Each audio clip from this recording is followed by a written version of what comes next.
આ રીતનું કળિયું હાથ રાખ કળીએ મેળીમાં ખેડૂત ભાઈ જય માતાજી. આજના નવા વિડીયોમાં હાર્દિક સ્વાગત છે. આજ આપણે ઘાવરિયું બી છાંટવાનું ચાલુ કરવાનું છે ને આપણે ઘાવરિયા બીને પટ મારવાનો છે અત્યારે ને પછી આપણે આ બધા પડાની અંદર છાંટી ને પાવર ટીલરથી આપણે આની અંદર આપણે કળિયું મારવાનું છે. તો આ રીતનું અમારે ખપાળીએ બધું રોડાઈ ગયું છે ને રોડવાનું ચાલુ છે થોડુંક રોડવાનું બાકી છે ને હવે આપણે તમને અમે સમજાવશું કે કઈ રીતનું એનો પટ મારવો અને કઈ રીતનું આપણે એને છાંટવું. તો અમારા વિડીયોમાં અમને બન્યા રહેજો, અમે તમને આખી એની પ્રોસેસ સમજાવવાની કોશિશ કરશું. તો આ રીતનું અમારે પસગંગા બિયારણ છે.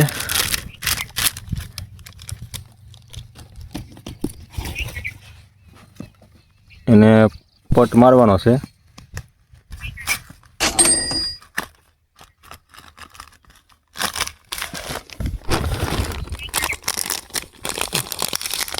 હવે એને આગળ પટ મારી દેવું, પછી બધે આપણે કાઢવાનું ચાલુ કરી દેવું.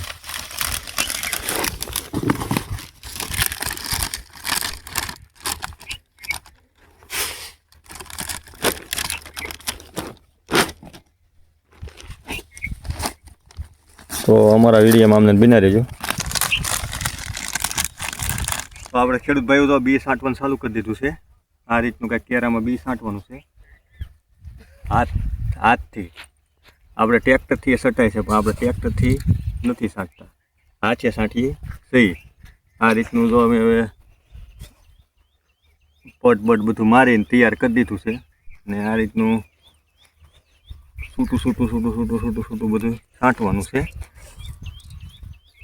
આ બધા ઓલામાં પેલા 5-6 કિલો 7 કિલો જેવું છાંટ્યું, પછી થોડુંક પડું રહેવા દેવું, આગળ પાછળ છાંટવાનું છે આપણે બધું. તો આપણે ડુંગળી જ્યારે સોંપવાની હોય એ એકારે થાય નહીં એમ, એટલે 6-7 કિલો અત્યારે છાંટી દઈએ, કારણ કે આપણે આ રીતનું કંઈક બી છાંટવાનું છે. કેવું જાડું થાય પાકું થાય તરીક કોમેન્ટ કરીને બતાવજો. એક બી બતાવો તો આ રીતનું બી એક દાણા સરખા વ્યવસ્થિત થતું જાય છે. અમે દર વર્ષે છાંટીએ છીએ. આવી રીતનું બધું બી છાંટી દેવાનું છે. તો અમારા વિડીયોમાં અમને બિના રહેજો. તો આપણે આમાં બધે બી એકદમ છાંટી દીધું છે, આગળ વિડીયોમાં તમને બતાવ્યું જ છે. તો વ્યવસ્થિત કેરા આપણે કરીને છાંટ્યું છે. હવે આની અંદર આપણે રોડવાનું છે આ બધા એમાં. ને ખેડૂત ભાઈઓ આપણે સારું બિયારણ પસંદ કરવું તો પસગંગા છે એવું કંપનીનું બિયારણ પસંદ કરીને છાંટીએ તો ઉત્પાદનમાં આપણે સારું રહેતું હોય. તો હવે આપણે આની અંદર રોડવાનું છે. તો એમાં આપણે જો આ રીતના અમારા કેરા કરેલા છે ને રોડવાનું છે. આપણે પાવર ટીલરથી રોડવાનું છે. પછી આપણે કળિયું હરખું વ્યવસ્થિત લાગી જાય એટલે આ બિયારણ જે છે ને એ વ્યવસ્થિત કાંઈક અમુક ઢીગલી પડી હોય તો કળિયું આંખવાથી સળવાઈ જતું હોય. આપણે બળદ હોય કે ટ્રેક્ટર હોય કે એનાથી આપણે ઓલું કરવાનું હોય. ને આપણે બિયારણનો સારું ઉત્પાદન લેવું હોય ને સારું ઓલું કરવું હોય તો આપણે પહેલેથી માનો કે અત્યારે આપણે 1.5 મહિનો આ બિયારણને હાંસવું પડે, 1.5 થી 2 મહિના. તો અત્યારે ઓલી મગફળી છે આપણે માનો કે 1.5 મહિના ઉપરની થઈ ગઈ છે. તો એનું આપણે અત્યારે આમાં 7 કિલા બી છાંટ્યું છે, ધોળું ને સફેદ. પછી હવે આપણે આવડું આંકા પડું બાંધેલું છે પણ આમાં છાંટ્યું નથી. આ આપણે 5 થી 6 જમણ પછી આમાં બધામાં છાંટી દેવું. ને પછી આ રીતનું કરવાનો ફાયદો એવો કે આપણે એકારે ડુંગળી આપણે એકારે સોપાણ ન ઓલું થતું હોય, ઉકલતું હોય તો એકારે થાય નહીં. એટલે આપણે આ રીતની કંઈક બોલી કરતા હોય. તો અમારે આ જે મગફળી છે એની અંદર આપણે સોંપવાનું છે ને થોડીક ઓલપાઈ છે, પછી આપણે આમાં પાછા છાંટી દેવું. પછી ખેડૂત ભાઈઓ આપણે એવું થતું હોય કે ત્યાં દાળિયા ન મળતા હોય, આપણે આઘા પાછી દિવસ કરવો હોય તો થઈ શકતા હોય. એટલે આપણે 5-5, 8-8 દિને વેળે છાંટવું. માનો કે આપણે મણક છાંટવાનું છે તો 5 કિલો છાંટી દેવું, પછી પાછું 5 કિલો છાંટી દેવું, એમ કટકે છાંટવું. તો અત્યારે આપણે સરખો વ્યવસ્થિત ભાવ લેવો હોય તો અત્યારે આપણે સફેદ ને લાલ બે છાંટેલું છે આની અંદર. તો ઓઇલ પર એટલી આંકડી સફેદ છાંટીને આંકા લાલ છાંટ્યું, એટલે બેમાં થોડું થોડું માનો કે 6 કિલો 4 કિલો સફેદ છાંટ્યું છે ને બીજું ઉપલું 3 કિલો લાલ છાંટ્યું છે. હવે આપણે આ પડાની અંદર એ રીતે જ છાંટવાનું છે.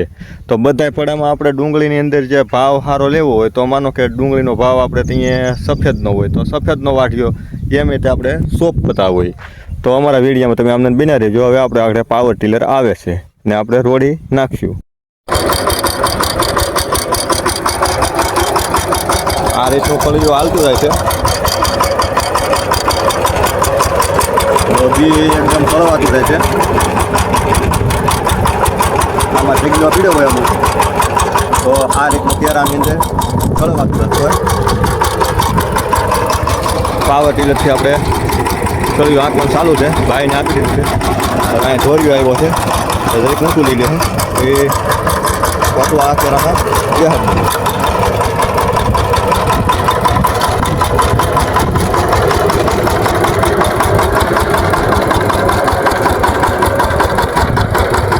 આવી રીતનું કંઈક આયલું આવે છે ટ્રેક્ટર. આ બે બી સાંટેલું છે.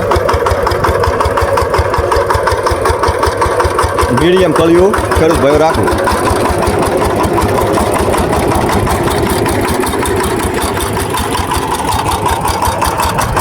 તો આવી રીતે વ્યવસ્થિત રીતે આના કેરામાં આપણે ખપાડીએ.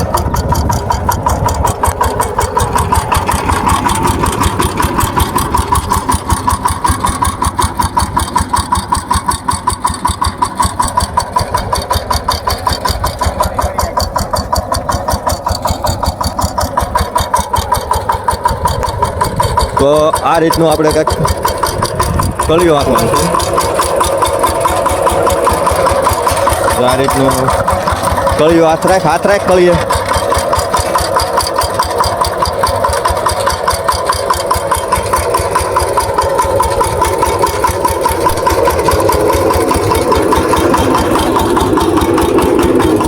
તો આવી રીતનું ખેડૂત ભાઈ આપણે કળિયું આમાં આંખું લાવવાનું છે ટ્રેક્ટરની અંદર.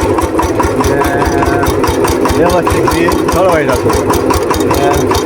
આપણે સરખો ઉગાવો સારો લે તો ઢાંડા હોય કે બળદ હોય કે ગમે એની કળીઓ આંકી નાખો. તો આ રીતનું અમારે દર વર્ષે અમે હાંચીએ છીએ ને દર વર્ષે ઓલું કરીએ છીએ કળીઓ હાંચીએ છીએ.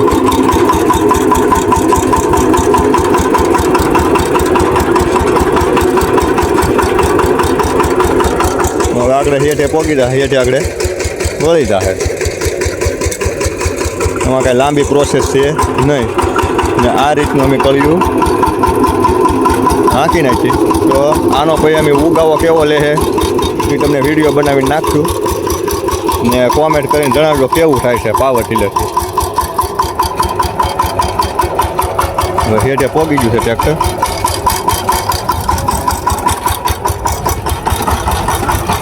વાળે છે. આપણે જરીક ખપાડીએ પાળ બે ખપાળી મારીએ એટલે પાળ હરખી થઈ જાય. એમ રોડાય તો હરખું જાય એમ. તો આવીને આવી કાંઈક તમને અપડેટ નવી મળતી રહે પાવર ટીલરની ને આપણે કઈ રીતનું ઓલું કરવું. તો અમારો વિડીયો કેવો લાગ્યો લાઈક શેર કોમેન્ટ કરી દેજો. જય માતાજી બધાને.